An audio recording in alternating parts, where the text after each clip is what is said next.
Viewers, हम पढ़ रहे कक्षा 10वीं गणित। तो 10वीं गणित में अध्याय जो 1 है आपका, उसके इम्पोर्टेंट क्वेश्चन कर रहे हैं। हर अध्याय के 10 इम्पोर्टेंट क्वेश्चन हम करने वाले हैं। तो यह प्रश्न नंबर 3 है अध्याय 1 का। इसके पहले के 2 इम्पोर्टेंट क्वेश्चन हम देख चुके हैं। यदि आपने नहीं देखा हो तो चैनल पर देख लीजिए और अपनी तैयारी गणित की अच्छे से कर लीजिए। और इसके अलावा भी आपको जो भी कठिनाई गणित में हो रही है तो आप कमेंट करके पूछ सकते हो, तो उससे संबंधित वीडियो हम बनाएंगे और आपकी सारी कठिनाई दूर हो जाएगी। तो शुरू करते हैं। प्रश्नावली 1.1 का प्रश्न नंबर 4 और वेरी इंपॉर्टेंट क्वेश्चन है। प्रश्न है HCF 306 657 बराबर 9 दिया है। LCM 306 657 ज्ञात कीजिए। तो इस प्रश्न का यह मतलब है कि जो दो संख्याएं हैं 306 और 657, इनका HCF 9 है और इन संख्याओं का LCM हमें ज्ञात करना है। तो बहुत ही आसानी से इस प्रकार का यदि कोई सा भी प्रश्न आए, यदि संख्या अलग हो तो भी हम आसानी से कर सकते हैं। तो इसको हल करेंगे। तो इस प्रकार यदि प्रश्न आता तो इसका एक सूत्र है जिससे प्रश्न बहुत आसानी से हल हो जाएगा। तो इसका सूत्र है HCF गुणा LCM बराबर एक संख्या गुणा दूसरी संख्या, या यहाँ पे दो संख्याओं का गुणनफल भी लिख सकते थे, क्योंकि हमें दो संख्या दे रखी है जिनका HCF दे रखा है और इसी का LCM हमें ज्ञात करना है।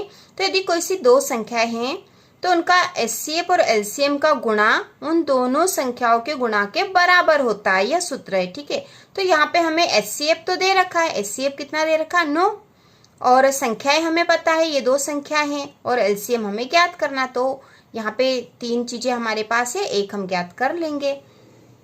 तो HCF 9 दे रखा, तो HCF के स्थान पर हमने लिख दिया 9 गुणा LCM ज्ञात करना, तो LCM लिख दिया बराबर एक संख्या गुणा दूसरी संख्या। तो दो संख्या कौन सी है 306 और 657। तो हम यहाँ लिख देंगे 306 गुणा 657। अब इसको हल कर लेंगे।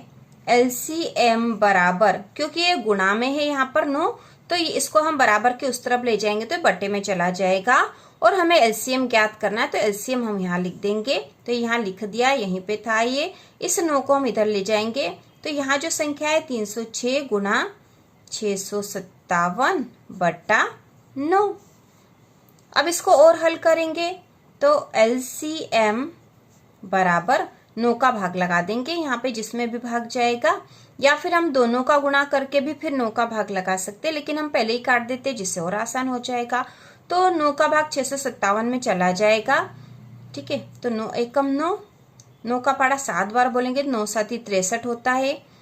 63 यहाँ ऊपर 65 है, 65 में से 63 घटाएंगे तो 2 बचेगा, ऊपर से उतारा 7 तो 27 हो गया। अब 9 तिया 27, तो यहाँ आ गए 73। अब यहाँ बचे 306 गुणा 73। अब 306 में हम 73 का गुणा कर देते यहीं पे, ताकि हम आसानी से समझ ले। 306 गुणा 73, आपको अपनी कॉपी में रफ में यह काम करना होगा। तो 3 छंग 18 की 8, असिल का 1, 3 का गुणा 0 में करा तो 0, इसमें 1 जोड़े तो 1 आया, 3 तिया 9। फिर हम 7 का गुणा करेंगे तो 7 छंग 42 की 2, असिल का 4, फिर 7 0 0 और 4 का 4 आएगा, फिर 7 तिया 21। ठीक है, अब इनको दोनों को जोड़ देंगे तो यहाँ 8 2 और 1 3, 9 और 4 13 की 3, असिल का 1, 1 और 1 2 और ये 2, तो 22,338 आएंगे यहाँ पे। तो हम यहाँ लिख देंगे LCM बराबर 22,338। ठीक है, ये हमारा रफ कार्य था जो कि रफ में करना है, हमने समझने के लिए यहाँ लिख लिया था। तो इस प्रकार से हमने LCM ज्ञात कर लिया, HCF हमें ज्ञात ही था। तो यदि इस प्रकार का सवाल हो जिसमें दो संख्याएं दे रखी हो और हमें HCF या LCM कोई सा भी एक दे रखा हो तो हम दूसरा ज्ञात कर सकते हैं। और यदि हमें HCF LCM दे रखा हो और कोई सी एक संख्या दे रखी हो तो भी हम दूसरी संख्या ज्ञात कर सकते हैं। तो इसी तरह से हम हल करेंगे इसको, जो भी ज्ञात करना है उसको एक तरफ रख के बाकी सबको दूसरी तरफ लाकर उसको हल कर लेंगे। तो बहुत आसानी से यह हल हो गया है। अब हम इसका आंसर लिख देंगे। आंसर